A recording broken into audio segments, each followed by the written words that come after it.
Dan and Corey here, welcoming you into Libservative. The great fundamental issue now before our people.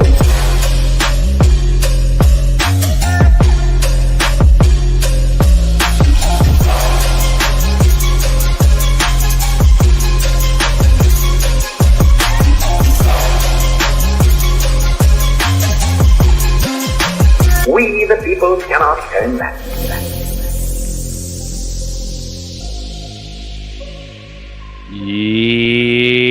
Yeah, welcome in to another rousing rendition of Libservative, intellectual idiots fostering political and cultural literacy. We don't know where the hell Bell the Bodysnatcher is. We hope he's still alive. Maybe he'll join us. Maybe he won't. Maybe he's busy with his fist in a turkey right now. Who the hell knows? But anyway, he as always is Corey Walsh. He's Dan Griffin. And I'm worried. Bit of a hat tip to you. I'm a little worried about Bell. Dressed as a colonial because I didn't want to get blasted for cultural appropriation of dressing like anything else. Don't say colonial. That whitewashes it so much. You're a colonizer. You're a dirty, dirty colonizer. I'm a pilgrim. This is a special episode for everybody tonight because we are almost completely unprepared, but you got to keep the content going even on a holiday week. So happy Thanksgiving, everybody. If you're just listening to us, you're not involved in the live stream. We know nobody actually listens to podcasts on a holiday. So happy Good Friday, whatever it is. It all still applies. It's the Thanksgiving season. I guess before we get into any of the Friday, Good Friday's for the Friday before Easter. Did I say Good Friday? Is that what I said? Oh it's shit! Tuesday, I meant Black Friday. Off. I meant, you know what? It is a Good Friday though. Did you just wait? What? Say that again? It's Black Friday, is what I meant to say. Or am I not? Or are we not allowed to say that anymore? No, Trump's going to be president now. You're allowed to say those things again. There is a recording me somewhere saying a lot of dirty words, making the joke about Trump's president. We could say that again. So what's new, Dan? I don't know. Why don't you tell the people where they can find us, Corey? Libservative Podcast is found on all social media and podcast platforms. Our website is libservativeshow.com. We can be found at Libservative on Facebook, YouTube, and Twitch. Instagram and Twitter at LibservativePod. Our TikTok videos can be found at Libservative Podcast, and you can reach out directly at libservativepod@gmail.com. I'm over here. I am the Raiden version of a colonizer dressed for this Thanksgiving holiday. And I'm ready to have at it, ready to go, ready to just take this show over. Like some land. Like I some can land. feel it pulsing through my blood. Just kidding. No. They gave you maize and you gave them smallpox blankets. Right. But isn't there like I'm not trying to whitewash history, right? You know, because we didn't learn about the smallpox blankets as a kid. But like we learned about it as adults for sure. Everyone was told about it. Like, yeah, they gave them smallpox blankets. But were they giving them smallpox blankets intentionally? Was that ever figured out? Did anyone interview a pilgrim? Corey, they didn't understand pathogens back then. Not in the 1600s. 100 years later, they did, though. They didn't understand Washington was the first one. Washington was the first one to mandate vaccines for his soldiers. And then he went out and died from a tonsil infection that can be cured with amoxicillin. What a loser. They didn't have amoxicillin back then. They were still burning people because they thought they were witches. It's so funny. I was just listening to Dave Smith's latest show, and he was talking about how when he was a kid, he had like this horrible tonsil infection, and the doctor was like, "Hey, just so you know, the same infection is how George Washington died." Oh, wait, who had it? Dave Smith. Oh, yeah. And it's like, just a simple amoxicillin. There you go, or whatever antibiotic they gave him. What a treasure. Could you imagine where we would be now if Dave Smith had died from an abscessed tonsil? The What a same, horrible world. probably the same spot we were. We I probably would be. wouldn't have. Oh, you wouldn't be? No, I would be the same spot I am. I've been radicalized. By Dave I'm now a Smith. bleeding heart. I'm a bleeding heart libertarian because of Dave and Michael Malice and you, apparently. Apparently, I don't know. I feel like I you know what I feel like sometimes? Like I did some blow with a friend who's never done blow before, right? And it's just like, yeah, dude, it's fun. Just don't do it all the time. Just try it. And then they turn into a straight up fucking crackhead. And it's like, oh fuck. Now you know why I've never tried blow. I like it too much. Some of these ideas are really good, and I like to have these in my little, my fanny pack of political ideological thoughts. And I gave you just a taste. I can imagine what can be and be unburdened by what has been. You know? That's when I was like, you know what? This guy's gonna love the idea of how about the government just doesn't. No, no, that's true. But also, and I think we've had this conversation before. Once you realize, because I was a liberal beforehand. Once you realize that like liberalism basically is libertarianism, except for libertarianism is voluntary. What's like up, Chris? all of the things that liberals want can still be had under like a libertarian regime. The only difference is it's now voluntary. So like, well, for the social structures, yes, but things like segregation, things like the government, like police and qualified immunity for police officers, and them being able to extort you and circumvent your constitutional amendments, your constitutional rights being infringed upon, all of those type of things that liberals are vehemently against. Mass surveillance, search and seizure falls a lot with like, when it comes to like police and stuff like that, of them coming in your home and harassing you or pulling you over and harassing you. There's, in a lot of circumstances, there's constitutional amendments that will protect you from those things. Those are libertarians think, and then past that, they're like, no, you can't do this. And then on top of that, the police probably wouldn't really be there in the first place because of the libertarian.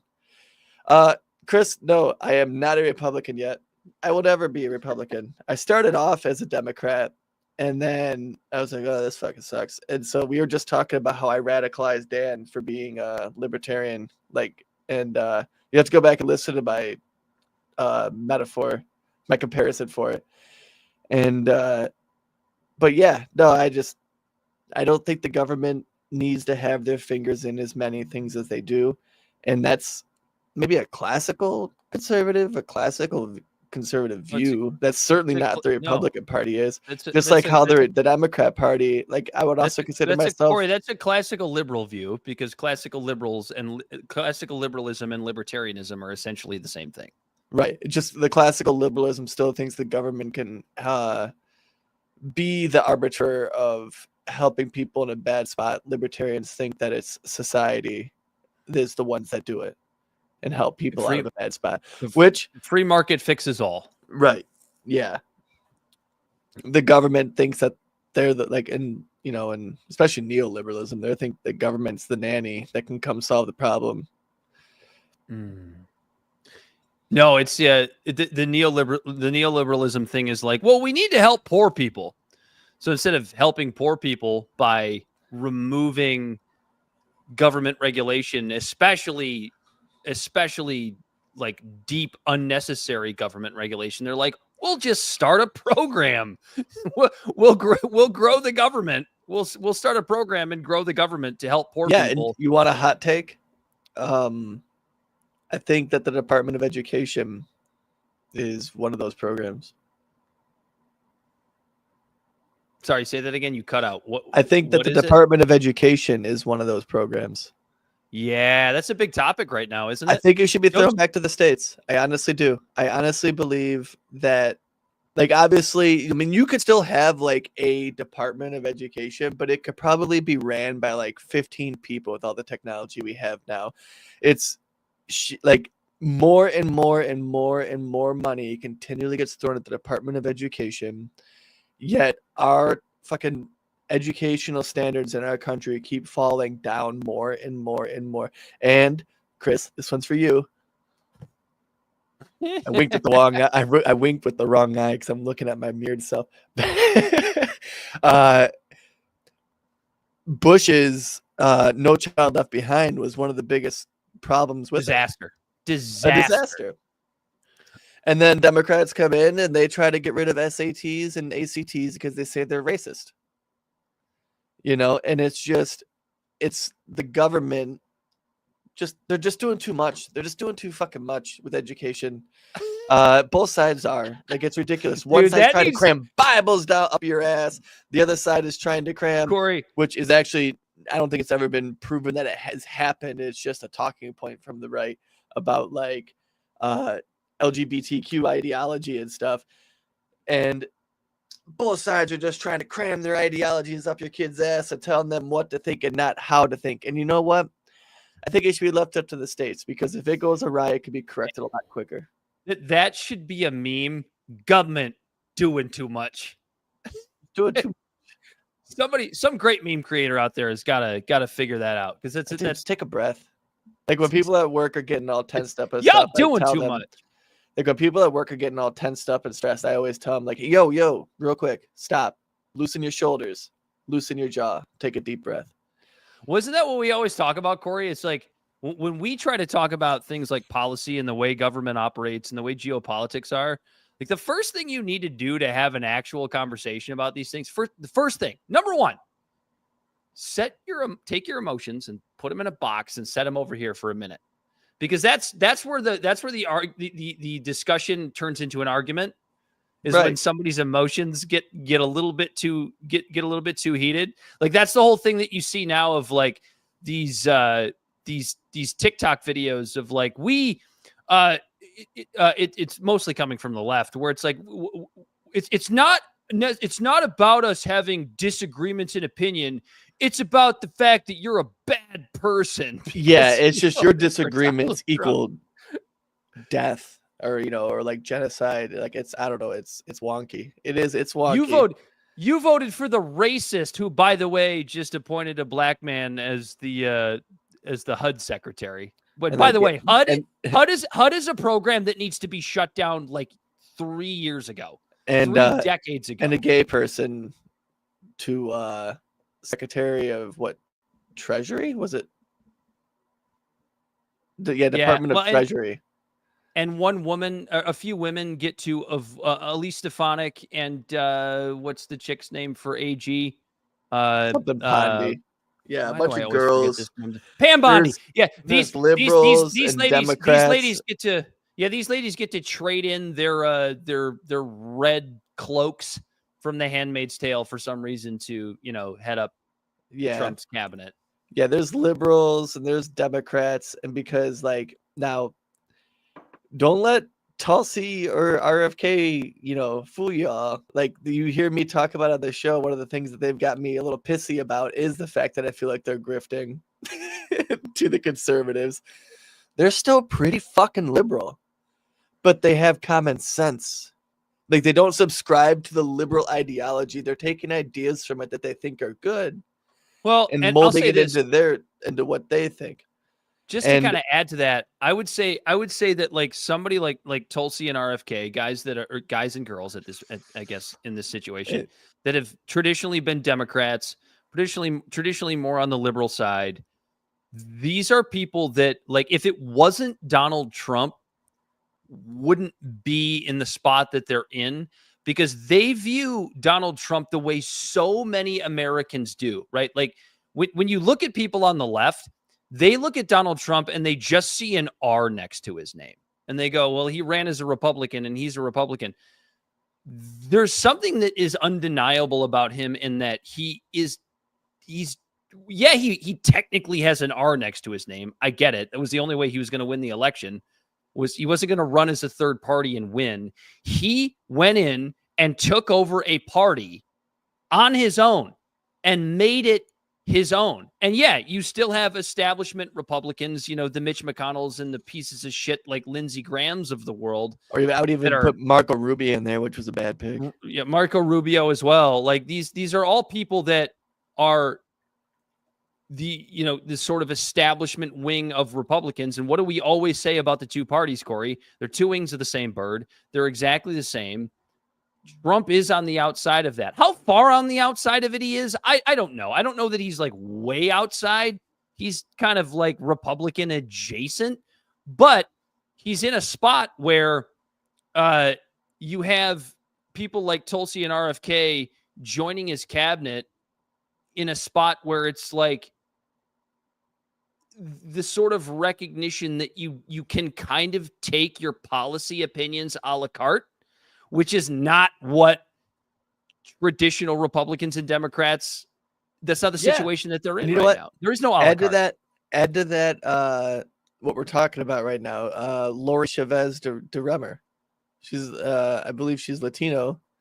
And I can guarantee you just butchered that name. I don't know that you did for sure, but I can almost guarantee you did. Okay, so Chavez, I know it's Lori Chavez, and their last name's hyphenated, and the second part of it is Deremer. How would you say that? Deremer? Deremer? I don't know.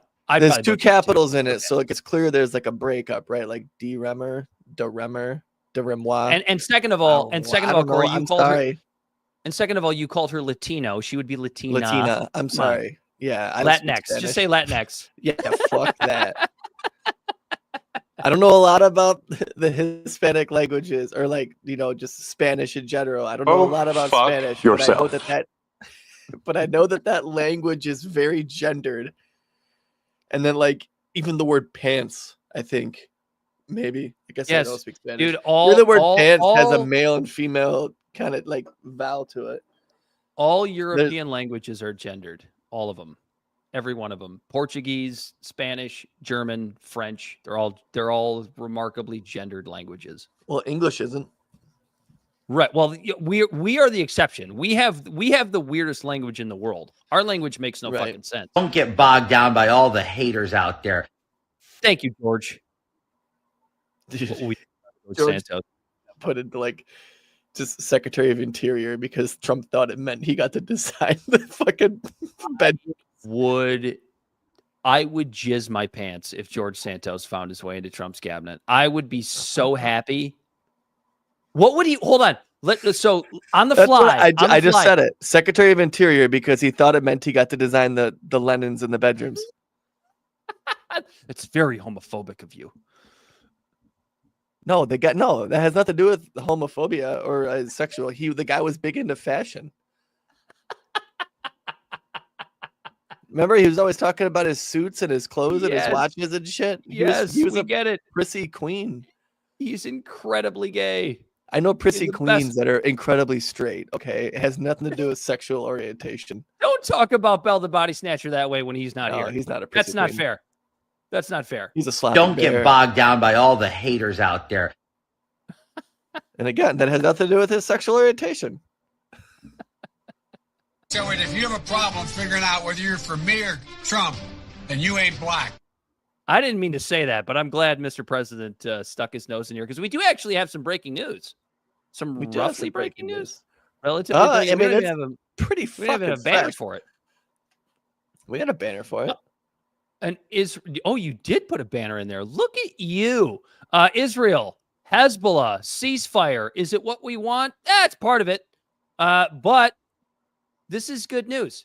We don't exactly know how to make heads or tails of it now. So if you're listening to the podcast at a later time, we do apologize. It's very fresh news to us on Tuesday at 9 p.m. Here before Thanksgiving. But the AP reporting that Hezbollah and Israel last are to enter updated 3 minutes ago. Hours.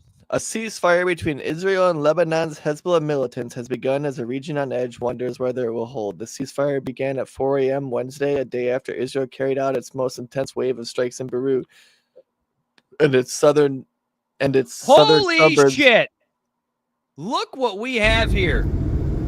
Oh. Whoops, I removed them. Well, hello. We are driving. Yeah, hell yeah, I'm driving. I just popped in and say Happy Thanksgiving, guys. Hey, thanks, man. Did you hear about the ceasefire between Hezbollah and Israel? Well, happy Thanksgiving. Happy Thanksgiving. Ain't that some shit? It started a few minutes ago. The echo's brutal. I'm sorry. I'm in the ride. Trying to get home. Why? All right, this is better. All right, get home, hop on. We'll see you in a minute. All right, I'm gonna try my best. It'll be a bit. So, you know. We just started 20 minutes ago. Oh, beautiful. All right. Well, And doesn't think we're gonna see you, so gotta move around. All right. Well, you know, I'll see you guys in a bit. Corey said you're gay. Bye. He's still here. He's just not in the room. It's like you did. I know. You didn't hang up on him. That was mean. Anyway, what were you saying, Corey? Something about Hezbollah. So and the ceasefire. ceasefire began at 4 a.m. Wednesday, which is today. You know, the day after Israel carried out its most intense wave of strikes in Beirut and its southern suburbs since the war began. And at least 24 people were killed or whatever. But yeah, no, it's begun. They just keep making the same update saying that, like, yeah, the ceasefire is happening. I was just checking like 5 minutes before the show started, and it was all sorts of like pro-Israel people going like, "What ceasefire? There's still drones coming from Hezbollah," as if to say that like that means that there's no ceasefire happening. Like those are the things that don't age well. You know what I mean? When the ceasefire does actually happen, when it does actually go through. I just hope it holds. Yeah, I don't know. Nauseous optimism is what I like to call it. Oh, who was that? Was that Rachel Maddow? That was Rachel Maddow, wasn't it?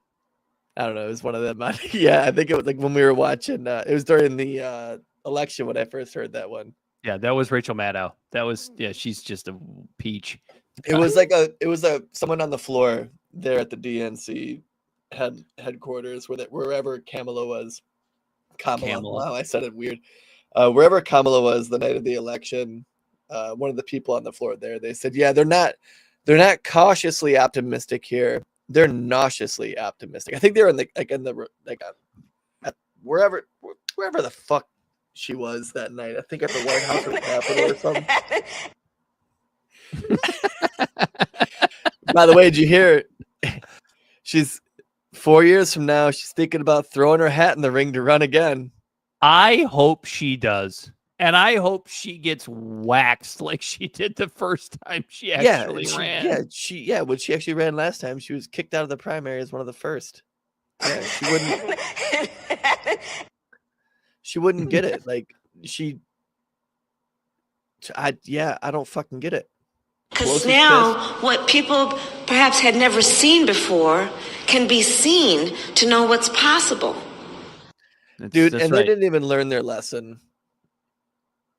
What's up, Bright Eyes? They didn't even learn their lesson. They it doesn't look like it, does it? No, like they're like attacking Biden. I mean, not Biden. Fuck me. 2 B's. Bernie. They were attacking Bernie for saying that like the party like lost its way. You know, remember when he gave that whole spiel? I think we talked about it on the show. Like, you know, but. Well, Bernie, here's my response to you. You didn't help, bud. He didn't. Sure didn't. What are you thankful for this year, Corey? Unless you have anything else on the ceasefire. This is pretty early news. We're all happy about it, but so for right now, I can't be upset about it whatsoever.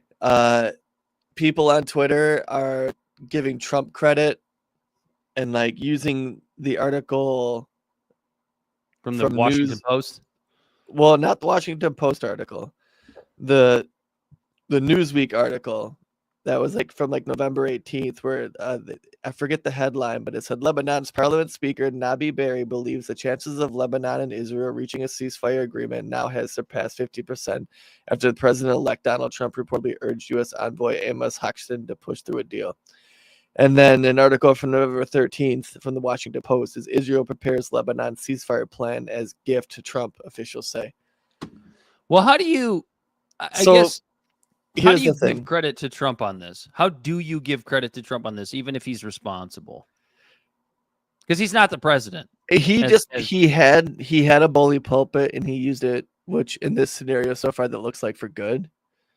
But ultimately, the buck still stops at the president, and the president was the one that got to say whether or not he would let this unofficial official do this.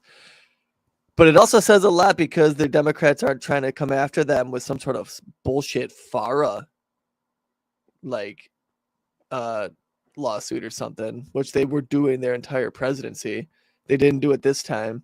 Like there was there's this weird air of capitulation this time from media and the Democrats towards the Trump presidency. It's weird. That's odd. I'll be interested to see what. Am I right though? Like, do you understand what I'm saying? No. Yeah, Morning Joe, they go down to Mar-a-Lago. They would have never fucking done that in 2016. I'm just interested to see what these shows have to say tomorrow. The Views talk about putting a Trump supporter on. Just because I'm like a nerd for this kind of shit. This was the guy that was supposed to end democracy. This was the guy, like there was a resistance in 2016. Remember that letter that came out? Like, we are those secret people in Trump's staff, and people don't know our names, but we are doing everything we can to put roadblocks in place. Do you remember that shit? Yeah. That's just non-existent this time. Yeah, well, that's why, I'm ready to see Hitler. Literal Hitler's in power, Dan. Yeah, I know. I'm ready to. Not yet. He's not in power yet. He's about to be. And they're just working with him. Like in a normal transition. As if they are just okay with this impending doom they've been peddling our way for the last 8 years. Well, maybe that's okay. So here's an interesting theory that just popped into my head. Maybe that's what the Democrats always should have done, which is just let Trump bury himself and work with him. Because focus your energy on bettering the country, not just trying to just make the country bog and be more inept with this fucking asshole. Throw him a bone, he'll follow it. When he has a good idea and you tell him he has a good idea, the guy likes shiny keys. Like, he'll follow it. Yeah, he'll true. stick to it. Like, you can work him instead of just fucking pissing him off the whole time, hitting the fucking hornet's nest with a bat and not actually destroying it so it keeps rebuilding itself like the goddamn fucking Death Star in Star Wars. You trying to say steer into the skid a little bit more here, Corey? Yeah. He will bury himself at some point. Again, I'll say it the same. I've been saying it since the election. I hope I'm wrong. I think it's going to be a disaster, and the Democrats can either ride that disaster or they can keep trying to push against it and do the shame on you thing to all the voters.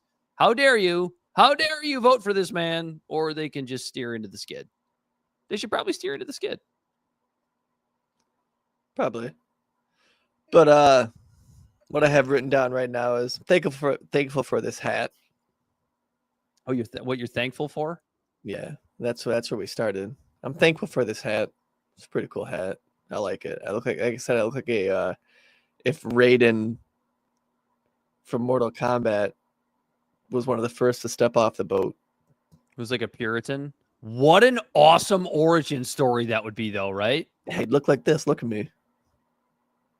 That's some Assassin's Creed shit. Did you ever play those video games? I sure did. That's why I was super stoked about for Ubisoft's most recent game, Skull and Bones, and it was a fucking flop. I didn't even buy it. It came out, it got like 4 out of 10, and like it took like 8 years to develop. It's a fucking mess. I was so disappointed in that. I've been playing NBA 2K myself. Playing NCAA 25.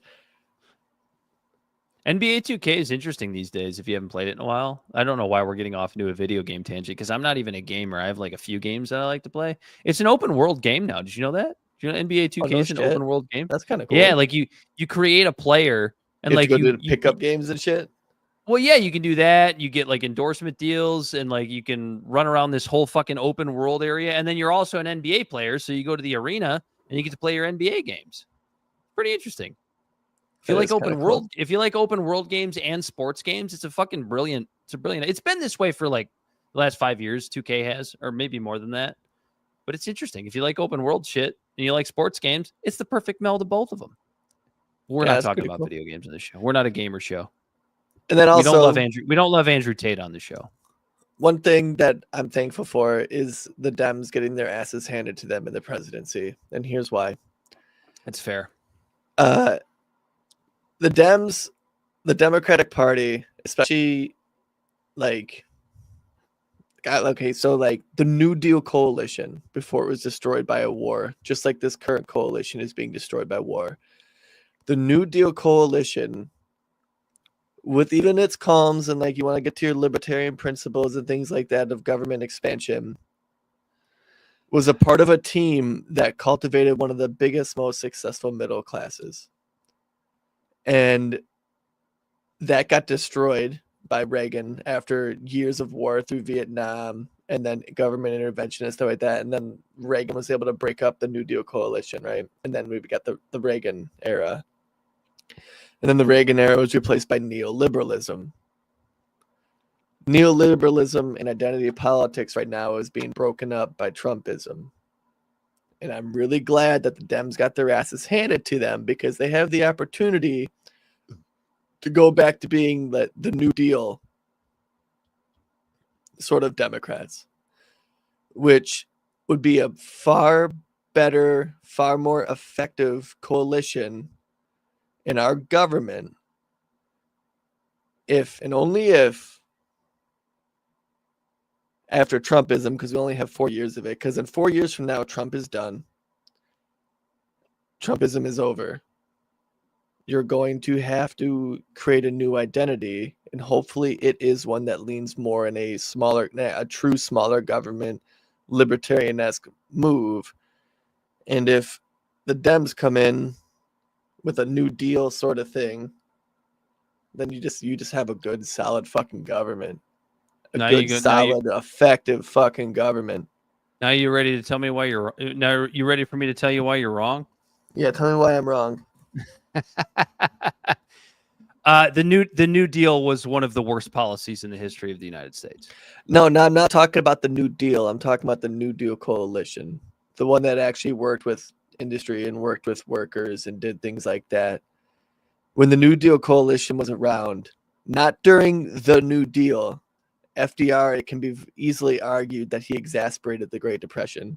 And before him, it was like was the Holly Act under FDR? I'm not sure. I don't have it in front of me, and we don't have Bell with us to look it up. Right. The tariffs during that time is a perfect example of why tariffs suck. But why do you need a New Deal coalition I'm looking for a coalition that represents just the working people, regardless of identity and regardless of class. You know how you do that? You know how you do that? You just actually shrink the size and scope of government. Right. No. Pro-worker thing in a very idealistic, ideal world, yes. But in the very least, I would rather have a coalition coming for actually being for the worker instead of trying to be a nanny. But what does being for the worker actually mean? Like, what does it mean to be for the worker? Because to me, I'll tell you what it means to me. To be for the worker, to me, is literally just shrinking the size and scope of government. Like it's literally just getting rid of regulations and stuff like that. Yeah. Well, not just that, but also like reducing taxes, because everybody thinks that honestly, getting rid of federal taxes in some sort of libertarian utopia that is never going to exist would be the perfect way to do it. There should be no such thing as a federal tax, but like just letting people keep more of their money and stop printing it for various stupid reasons. I agree with that stuff. Because this is the thing that so many people don't understand, where it's like giving people money reduces the actual value of the dollars that they're getting. So let's say I'm the federal government and I decide to do what Biden, by the way, both Biden and Trump did during COVID, and write checks to people. There's nothing backing those dollars. Those dollars don't mean fucking anything. So if I write you a check as the federal government for whatever we got, what did we get? Like a few $1,200 checks or whatever. Those checks are worth maybe a third of what the number actually is on that check, because you're punching in money that doesn't exist. Yeah, no. I'm with that. But how about things like collective bargaining for workers? I'm not talking about big, strong unions like the cop unions or the police unions, or even unions that have this ridiculous amount of sway, but like more decentralized, like in the workplace, like collective bargaining. Being a faction of the government that doesn't side with the big corporations and the big companies and try to explicitly outlaw it, just combat the other side trying to do that and say, no, this shouldn't be outlawed.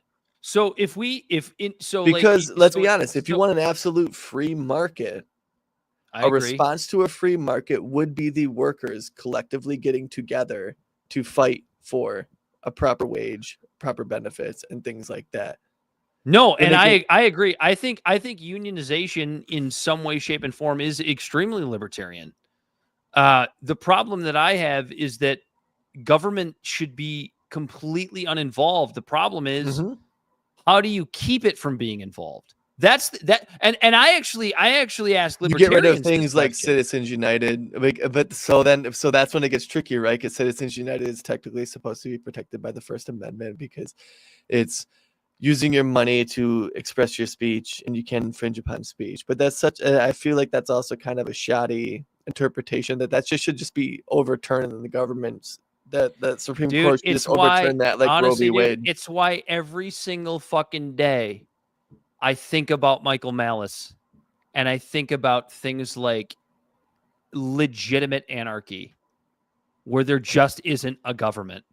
I understand that's a pipe dream, right? But because unions, but hold on, 5 years ago, I would have said anarchy. Really? Like, how does that work? And the more and more I've thought about it, and the more and more I've listened to folks that are on the more libertarian side, the more I go, yeah, no government might be okay. Because honestly, if anarchy is actually the most optimistic system that you could possibly think of. Because what anarchy truly means is you have enough faith in humanity to figure shit out on their own that you don't even fucking need government at all. Because what were you told about government or what were you told about anarchy when you were a kid? It's this sort of it's evil, chaos. It's this evil, chaotic thing. But it's like, no, legitimate anarchy is the best possible system because it means people just figure shit out on their own. And if you think about it, if we had anarchy since, say, the Old West, or at least something closer to it, because we always had some form of federal government, where would we be if we had been if we're the same now as we were in, say, the Old West, when people like Jesse James were running around stealing people's shit? Would we have figured it out? Would we have gotten better at it, or would we have gotten worse at it? And it's an interesting thought experiment, because I think we would have gotten better at it. You pay for your own security. But the criminals would also be getting better. You're going into almost like a more of a nature thing, to where it's like evolution, to where each side adapts to the other side to combat with it. Well, yeah, there's always going to be bad people, what? Right? Nuclear bombs probably would have never been made. Yeah, there'd be a lot. You know what I mean? There would have been a lot less progress. Progress. That's a dirty word, Corey. Well, I'm talking about I guess in the technological sense. No, I get it, but it's an interesting thought experiment, it's right? way more. Yeah, you'd be way more free. There'd be way more highs, but there'd be way more lows. A little bit of government. What Corey just said is that he loves government. No, I'm saying the government, in a sense, makes things a little bit more stable, but. No, I'm with you. I think I that's why I'm not a complete anarchist. I think there's a place for government, But God damn it, the federal government should be so Yeah. small. And honestly, and that's why I'd decentralize. I'd be happy if it was just the state government. Well, I think we've talked about this before. This whole idea of just like literally like reversing the tax system. You can't possibly make that happen because the federal government is so big and it's so powerful. But like in an ideal world, if you could somehow flip the tax system to where if you're going to collect taxes, the first thing that comes out of my paycheck goes to my city or my municipality. Mm-hmm. Like the biggest chunk of my tax dollars goes to the shit that affects me the most. And that's going to do a couple of different things. Well, the biggest thing is going to be people are going to pay a shit ton more attention to their local politics. You are absolutely right. So if I pay my city government first, maybe you go up to the county, but maybe you even skip the county and then go to the state, and the federal government gets paid last. Now you have a system that actually makes sense and gets people involved in their local politics. Because like the fact that I pay the federal government first makes no fucking sense. Because like, no offense to people in Omaha, Nebraska, but I'm in Detroit, Michigan. I don't give a fuck what's going on in Omaha, Nebraska. It has little to no effect on my life, on my everyday life. Sure, you guys grow a lot of corn out there. I appreciate all of you. Like, go Huskers, right? Like, I don't, but like at the end of the day, what happens to you makes no difference to me. And what happens to me in Detroit makes almost no difference to you. And that's completely fair. And I'm sure you're sitting there saying, hey, go blue, keep building me cars. You know what I mean? But at the end of the day, it doesn't matter. It doesn't matter nearly as much as what's going on in my own hometown. Right. Let me pay my city tax first. I would pay city taxes if I wasn't paying so much in federal taxes. Could you imagine if the money was reversed and then in the state of Michigan, when Flint had its issue, and instead of having to like run to the federal government, who in turn gave them junk loans to let them poison their own people through government bureaucracy, we probably would have had, if Michigan had more say in that, they probably may have been a little bit more careful about it. Maybe. Now, obviously, this is a what if scenario, but yeah, it just makes it so much easier to hold your local municipality responsible than it is to hold your federal government responsible. Like, you can't do it. And yet that's the thing we pay attention to politically. Because included. If your state's getting fucked by the federal government, right? Your state is getting fucked by the federal government. They keep fucking you. Yeah, just right in the ass. 40 of the other states are being done all right by the federal government, they're going to keep voting in the guy that keeps fucking you because they don't give a shit. Yeah. Luckily, we're not quite to that point yet, but your point is well taken. That was a good conversation. What else are we thankful for? Can I go? Can I give you one? Yeah, go ahead. What am I thankful for? I'm going to get put on a list for this one. You listening, YouTube? I'm going to get put on a list for this one. I am thankful for Vladimir Putin's restraint. I am thankful for Vladimir Putin's restraint. Because we talked about this a little bit last week about how Joe Biden and the United States government has given Ukraine the okay to use the weapons that we sold them,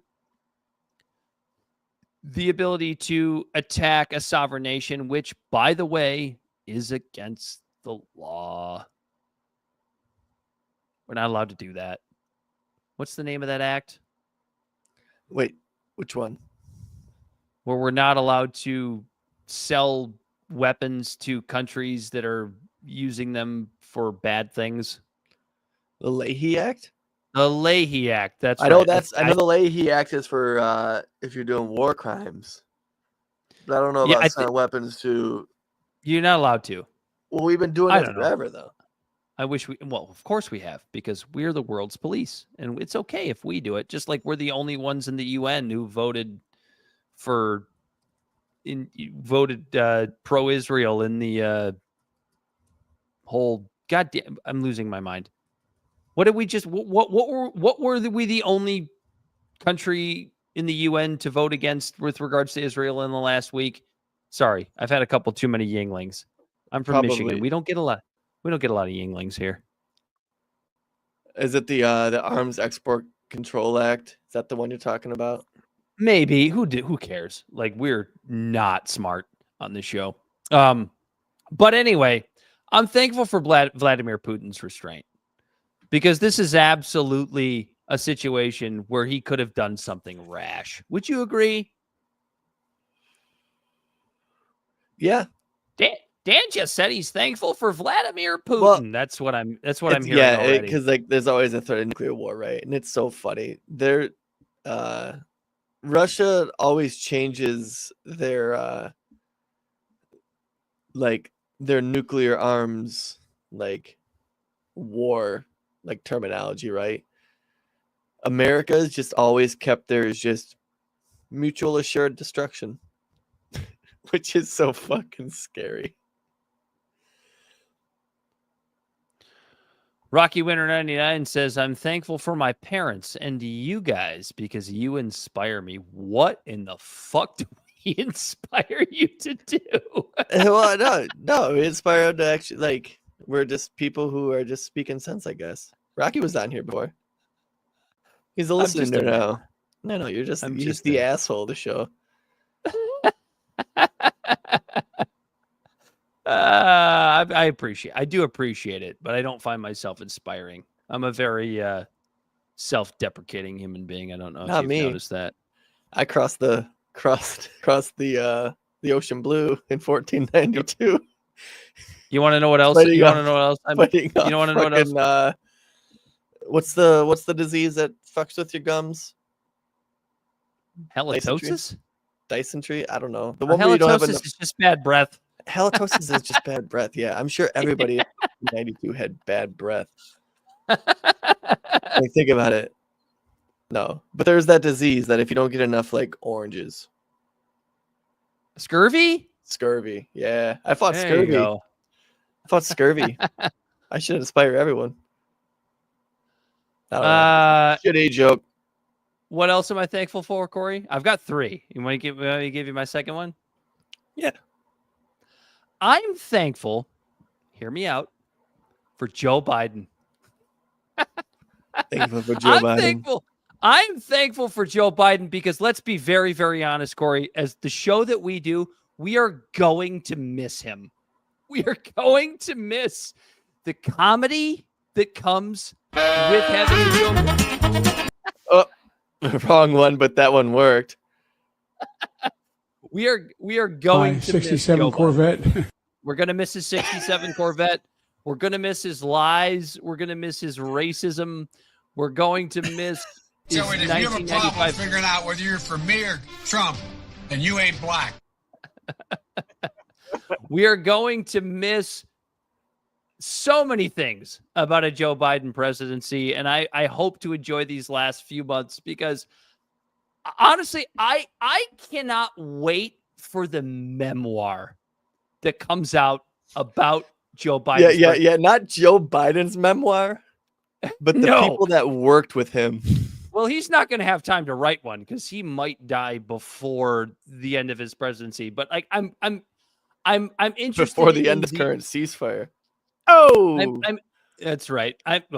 God, I'm interested in the memoir that comes out about Joe Biden's presidency. I'm interested in the latent racism that takes place inside of the Oval Office. I am smart as white folk, Dan. That's right. I am interested in how he really is or was when his memory started to fail him. Can you imagine the book that somebody's going to write about this? I am interested in. Wait. Well, it's going to be something subtle, and then one day, Joe forgot where he put his keys, and that's when I knew. How many times did he forget to put his pants on before he entered the Oval Office, or how many bendy straws he went through for his chocolate milk? I'm just interested to know what's going to be in that memoir. Right. Because it'll eventually come out. What was the Depends budget for the Oval Office while Joe Biden was in office? I'm just interested. know. I want to know. I feel like there's just as much rumors about Trump wearing diapers as there is Biden. But if I had to guess which one I thought was more true, it'd probably be Biden. Yeah, but here's the thing. Trump might like pee his pants a little bit because he's excited. I think because he's just excited about the things he's getting done. I think Biden might actually poop his pants. Like when you go over someone's house and they have a dog and then when it's wagging its tail and then it just squirts a little bit.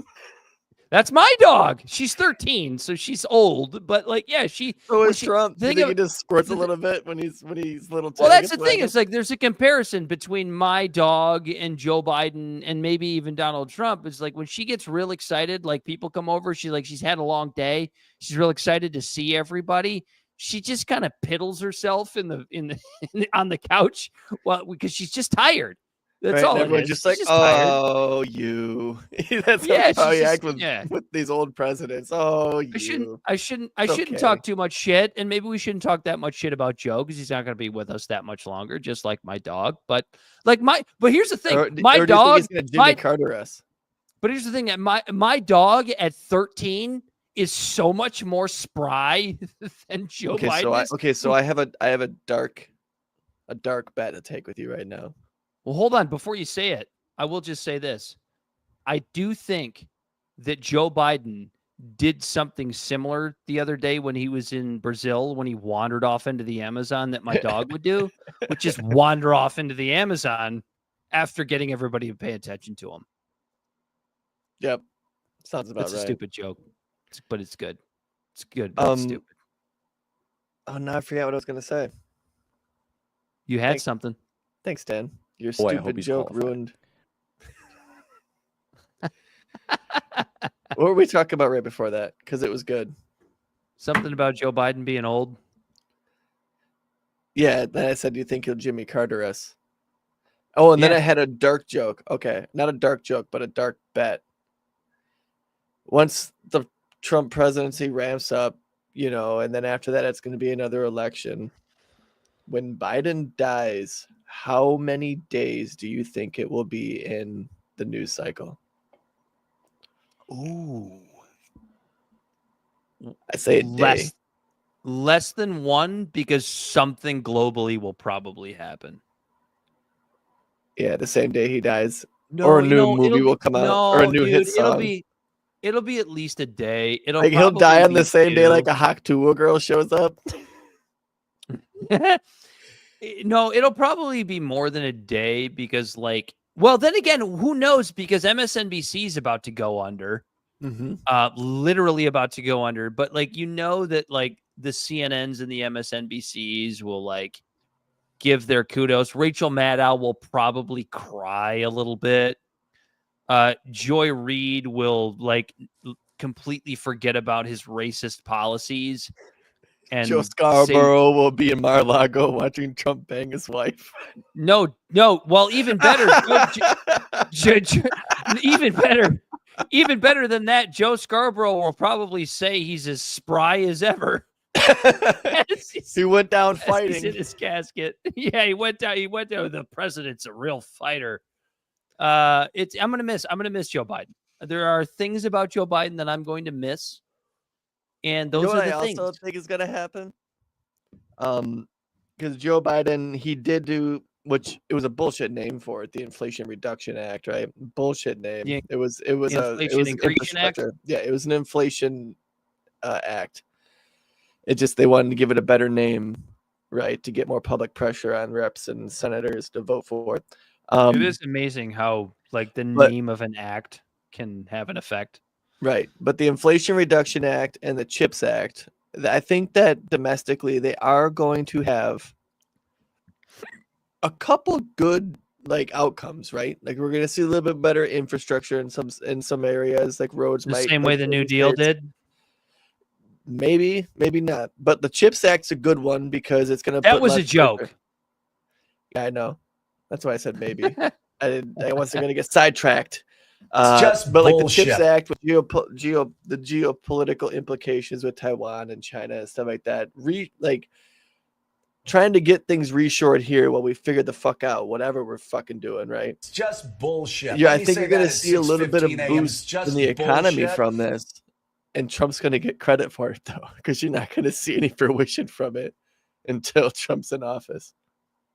Because now the money's already spent, and then he's going to come in and cut taxes, and the money's just going to be spent like more decentralized, and like it's just going to be a boon. And well, as we know, the president doesn't have that much control over the economy. fuck, You all Dan, right? I'm sorry. Yeah. All right, that's dope. Board Twitchers thankfully doesn't have. Well, whose mustache is he talking about? Mine or yours? I got a beard. You also have And a mustache. and I also crossed the ocean blue in 1492. Dad, you ain't talking about me.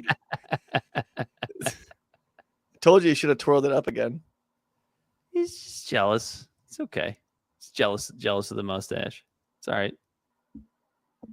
He's just jealous. He doesn't even have a face. That's true. Doesn't have a face. Let me see your mustache. He's just jealous because you can't grow one like mine. You're nothing but yellow, Pilgrim. My feelings are hurt. I shouldn't even have showed that to you. I'm sorry. I'm so offended and just you're banned from our show. You're never allowed back. Blocked. Never allowed to comment again. Can you do that? Can you actually silent ban people? I don't care. But yeah, that's what I'm thankful for. I'm thankful for this hat. I'm thankful that the Debs got their asses handed to them because they might formulate into a little bit of a better party. And then, did you have any historical things that happened on Thanksgiving? No, but I did have one more thing I'm thankful for. Oh, okay. So I've given you Vladimir Putin's restraint, Joe Biden. You know what else I'm thankful for, Corey? What? Donald Trump. I'm thankful for Vladimir Putin's restraint. I'm thankful for Joe Biden, and I'm thankful for Donald Trump. Why am I thankful for Donald Trump? For proving that the establishment is full of shit. No racism, because he just hired a black guy to be the head of HUD, which is just a program that should be shut down. Yeah, but liberals That's will a move the program for another goalposts day. and call him a token. I understand. They'll call him a token. It won't matter. He proved more bullshit when it comes to the fact that the United States is going to be turned into the Handmaid's Tale by Elise Stefanik being the what is she doing? The UN ambassador, and then Pam Bondi as the AG. When women are supposed to be back in the kitchen, they're supposed to be back in the kitchen. She's just going to be a with their sycophant like Bill Barr, William Barr. I'm not. Yeah, it's a woman, but I would even chalk that up to just identity fucking politics, because it's still, you gotta remember, he's still picking elitists and shitty people to go into his cabinet in a lot of areas. Like, it's easy for us to go, oh, but he picked a gay guy. It's like, yeah, but that gay guy is also like a hedge fund fucking guy. That's, I don't know. Are you talking about the guy who's the head of the Fed? Yeah, Scott Bessent. No, Yeah, it's like- Scott Bessent, the head secretary or treasury, Department of Treasury. It's like, yeah, he picked a gay guy, and it's like, yeah, but like, yeah, he picked a gay He's a guy. billionaire. It's an elitist gay guy. Yeah. Well, also, exactly. I'm also thankful for Donald Trump because he proved that. Well, he didn't prove this to a certain faction of people in the United States, but the whole "shame on you" campaign doesn't work, guys. And if the Democrats don't get that, you're going to continue to lose elections. We knew it didn't work when Trump got elected. So twice. Yeah. So I'm thankful for Vladimir. A little bit of a bumpy road there in the middle with an insurrection and some impeachments and felonies. But hey, America loves a good comeback story. Did you really call it an insurrection? It wasn't really an insurrection, right? The squatters' rights. Yeah. No, I know. I'm just saying. You were okay. You were being hyperbolic. I like it. Yeah. I'm thankful for Vladimir Putin's restraint, Joe Biden, and Donald Trump. What else do you have? That's all I had for thankful. I guess I'm thankful for my family. I got to help. Like, my kid lost his first tooth, Little bastard. I like, swallowed you know it, what but- you know what else I'm thankful for? I'm thankful for the fact that bored Twitch lurker like shit on my mustache, but didn't bother to shit on your hat. Like, what the fuck is that? What you wear, it's how you wear it, bro. Look at me. I'm fucking Raiden. You're so handsome. Well, you know. Should we get out of here? We're an hour in. Happy Thanksgiving to everybody. Like, we just wanted to do a show. Oh to wait, hop well, I on was gonna here name a and do couple something. things real quick. Okay, go for it. Whatever you got to do. Whatever you got to do. It's your All show right, too. so- Go for it. Thanksgiving, the first Macy's parade was in 1924. I was trying to write down historical things that happened during like on Thanksgiving, right? Looking for some stuff, and the only good ones I could find that like weren't like other than like the ones that everyone knows, right? Like I was trying to find obscure things. The smallpox blankets. The Battle of Somme in World War One. It ended in like 1915 on Thanksgiving after 1 million people died. It was the Not first funny. Macy's. The first Macy's parade was in 1924, just because they wanted to. Didn't know she was black. There was the Wilmington insurrection, which was in 1898, which in North Carolina, which was a real insurrection, and it was like white supremacists fucking killing the black coalition and or like either killing or removing the black is it? I said he was pretty bad. It was like white supremacists killed and removed the black coalition in their government. The founding of the FBI was on Thanksgiving in 1934, which is Ew. one, Can we go back and like remove that day from history? Is that okay? right? That's what I'm saying. We should just maybe remove everything that happened on Thanksgivings for all time. What a shitty day. The MGM Grand Fire of 1980, which was one of the worst fires that ever happened at a hotel in America. So that's just what I found for Thanksgiving. Yeah. Oh, then you know what? I got something to bitch about. Oh, great. Okay. So if you haven't read the book, Confessions of an Economic Hitman, I highly, highly, highly recommend it to all of our listeners. It's a book about how the government would use these privatized hedge fund groups to go to third world countries at the time, now like developing countries, if you want to be politically correct, go to developing countries and would send consultants to go to their government and be like, hey, yo, and they would create a bullshit fabricated fucking like briefing or analyzing their government, going, hey, if you build this dam here, you can increase your GDP in your country by like 6% because of the fact that it'll give us sustainable energy. Well, the numbers are kind of bullshit. It really only give them like 2 or 3% of a GDP. So they would have to get the money for these fundings for these programs through loans.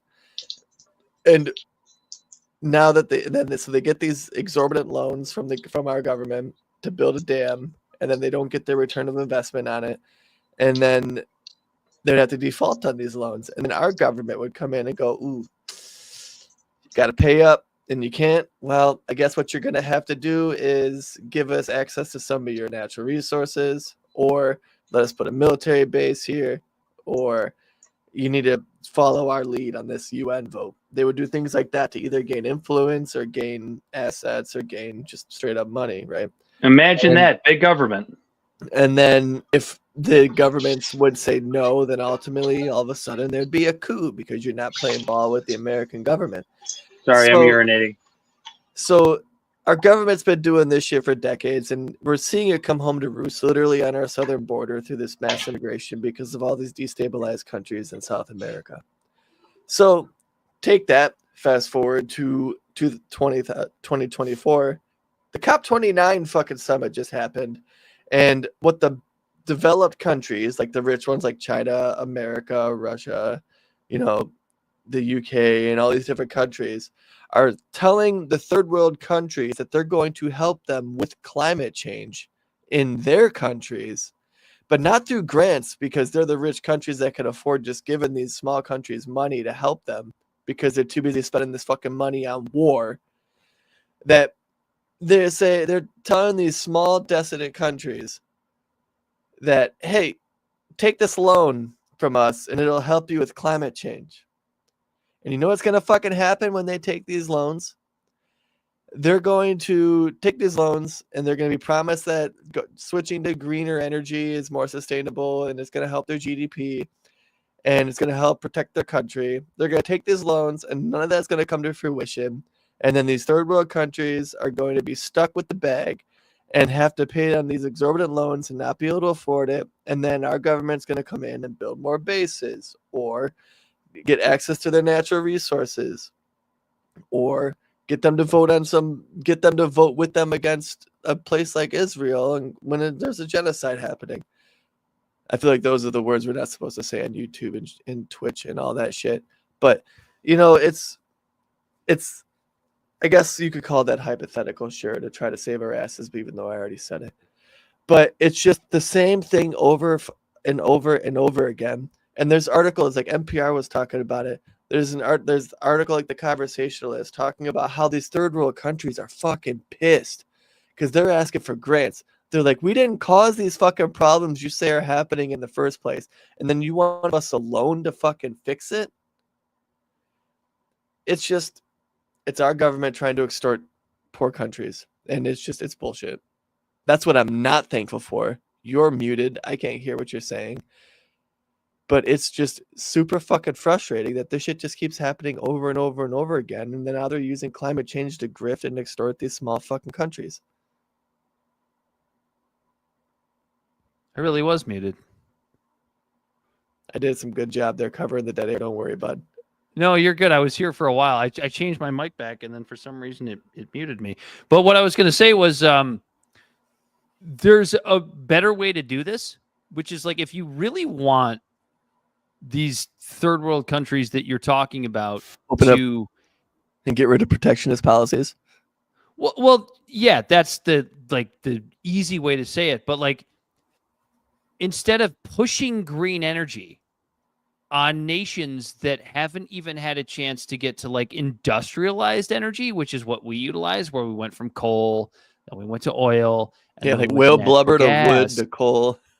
Like, why not let them do it the same way we did it, which is help them first get off the wood if they're still on the wood. I would hope there's very few countries, even in the third world, that are still on wood, but maybe there are. I don't really know.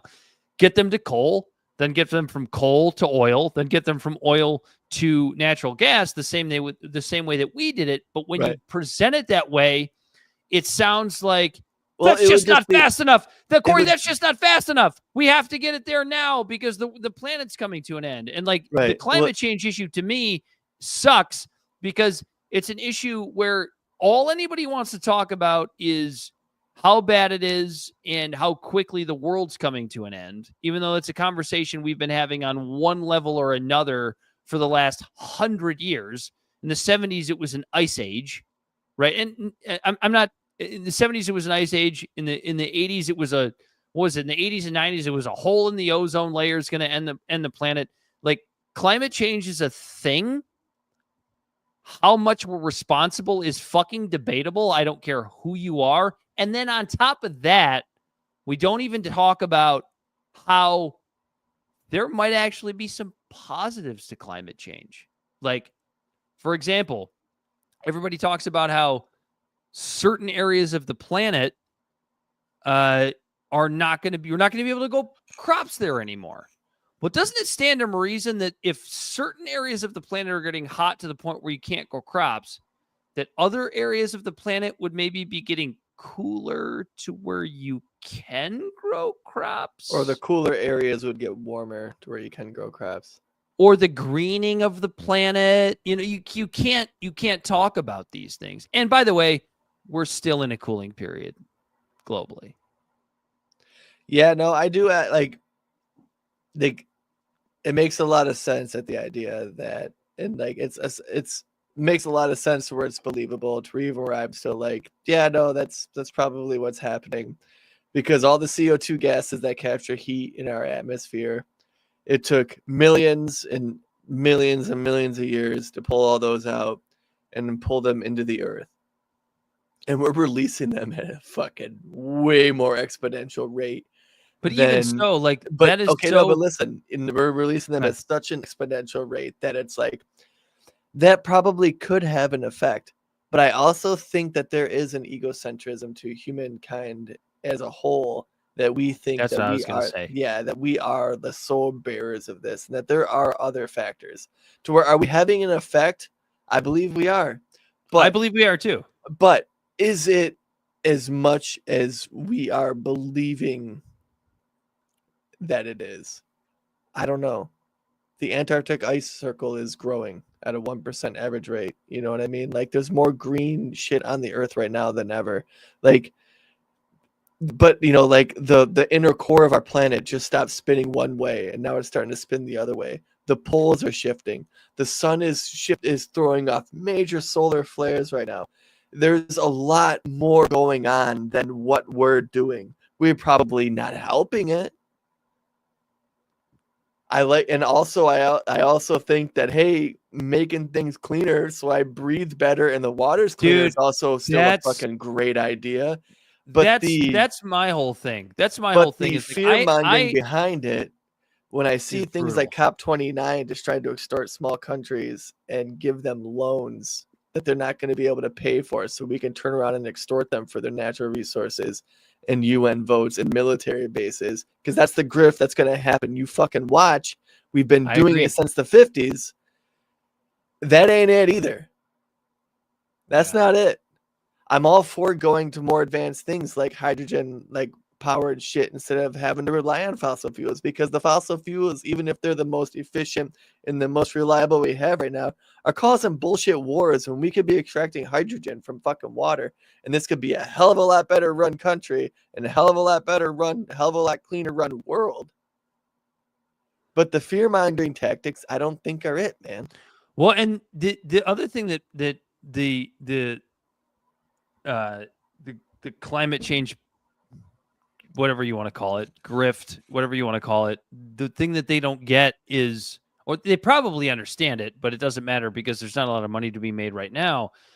Every single step that we've taken, and this could apply to those third world countries that you're talking about, Corey, every single step that we've taken to make energy more efficient to this point has been cleaner. Mm-hmm. The green energy grift is the first one that is less efficient than the one we had before. So if you just go, and it's with more the of a thing NIMBY, that is it's more of efficient. a NIMBY aspect to it too, because it's like digging up all of the, like the way that we're digging up all of these minerals, like it's still devastating natural resources. It's still devastating rainforests and natural environments, and it's being It's also done with slave labor. It's also being done with slave labor and child labor and things like that. Like it's not more efficient. It's cleaner here in our first world country. Sure, there's no argument to that. Isn't that the what's the old stupid phrase your teachers always used to say? There's no such thing as a free lunch. Right. There's no solutions, only trade-offs. I'm glad most of you won't survive World War III. Well, you know, you're probably in that boat with us, unless you know, like, what did we do? Why were we mean? It's your fucking mustache, Dan. I guess I have an evil mustache. I should have done the twirl one like I did last week. Because dude, I fucking rock this mustache. I don't care what anybody says. I'm Andrew. You're not helping your case by saying that. I'm Andrew Tate on this mustache right now. Does Andrew Tate have a mustache? No, but like if he did.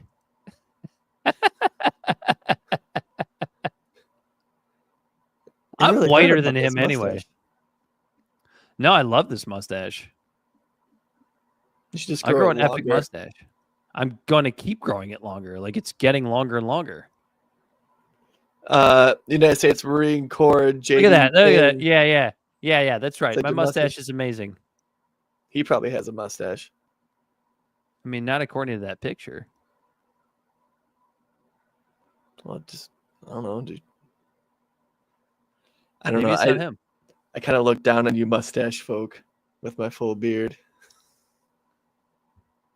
Because I know deep down that if you could, you would grow full beard. Yeah, but also tell the people the real reason you grow that beard. It's because you have no chin. You have no jawline. I got the jawline of a goddamn linebacker. You don't. The nutcracker ain't got shit on me. Put a fucking walnut on the table. I'm like the chin from fucking Fairly Odd Parents. Corey grows the beard to cover up his feminine jawline. I think you're projecting. Is what I think you're doing. Hey, everybody can see my jawline. Yeah, they can, because you can't grow a beard. I got Andrew Tate's jawline.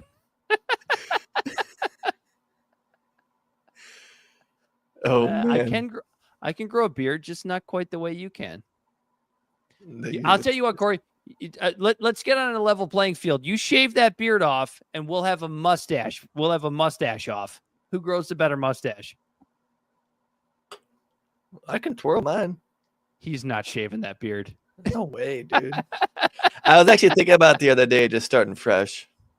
Like, just shave it off and then just... I would honestly, if you shaved that beard and I saw you in public, I would not fucking know it was you. I would have no clue. I wouldn't even recognize you. I've been contemplating it. I would grow it back right away. There's no way I wouldn't keep it. Like, are you kidding me? Look at this thing. It's because he has no jawline, folks. Just so you know. That's I got a jawline. That beard.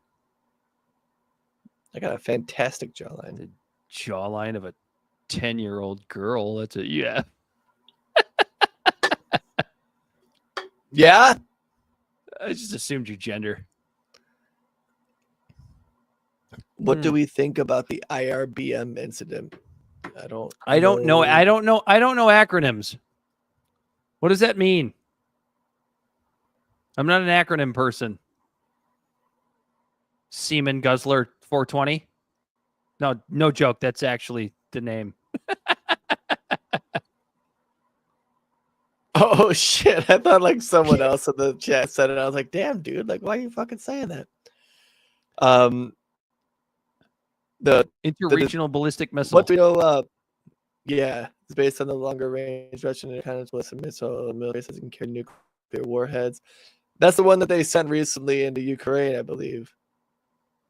You know, honestly, it's not their hypersonic, but it was one of their like new missiles that they developed. Correct me if I'm wrong. Like I hear this stuff, like Ukraine war has been going on for so long. I hear about these things popping off and happening, but this was something that they sent in a reaction to Ukraine getting the opportunity to, through Biden, send missiles into Russia.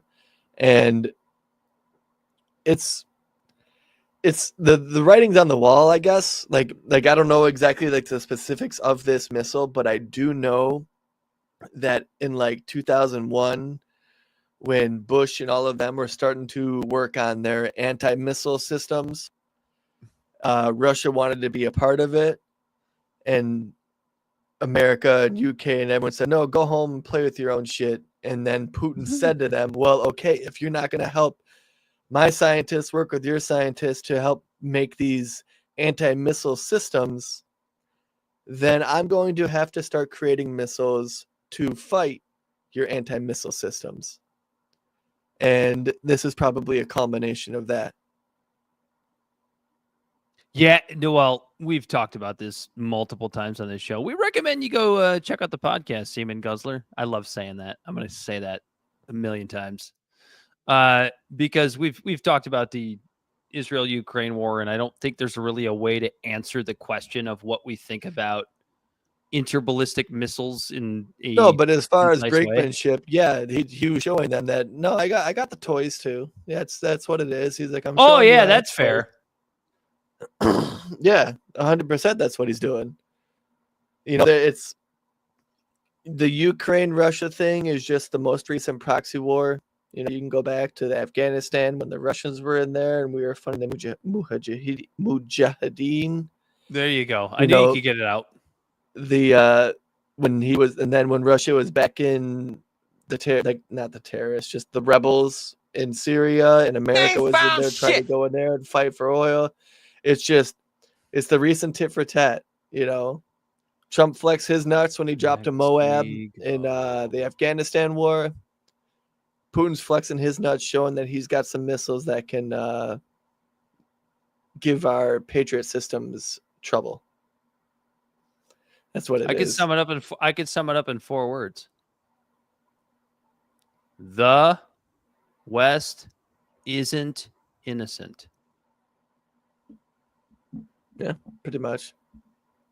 Well, but that's Russia's fault for building their bases, for putting their country too close to our military bases. All these dirty countries full of brown people plus Russia building their goddamn bases building their fucking countries too close to our bases. Bunch of assholes. How did Rome collapse? Too much transgender shit.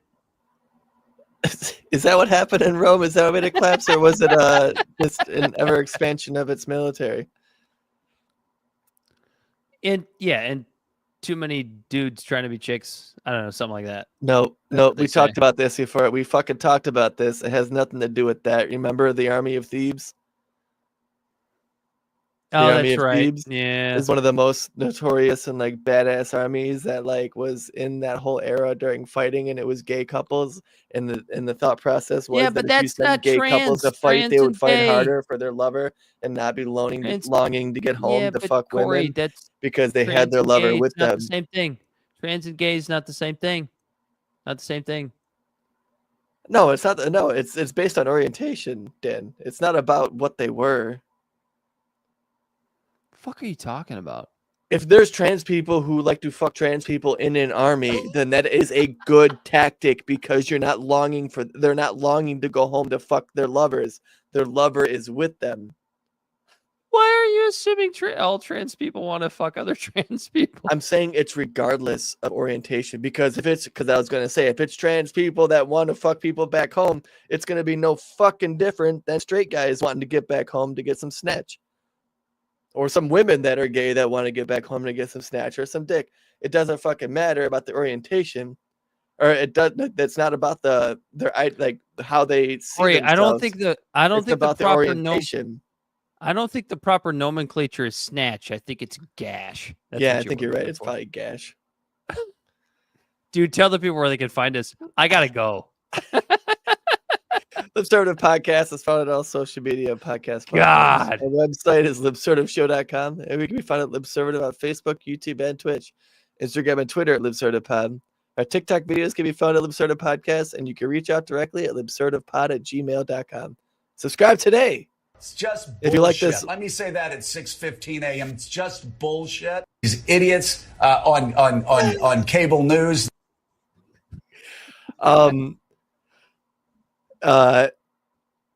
If you like what you saw here, look us up.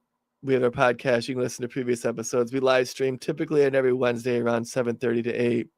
We did it on a Tuesday because Thanksgiving's this week. Like, follow, subscribe. You can just hear 2 drunk idiots bullshitting about their take on politics. So drunk. Intellectual idiots. So drunk. Yeah, I don't know. Anyway. That's normal. I cannot believe we only saw Bell for about 4 minutes, and it was because he was driving home from his job that he doesn't need. He's just, I don't know. He's just somehow he's part of us, but he's not in spirit. I don't know what it is. Anyway, for Bell the Bodysnatcher, we miss you. He has always been Corey Walsh. That was so much emotion. He's been Dan Griffin. This has been Libservative.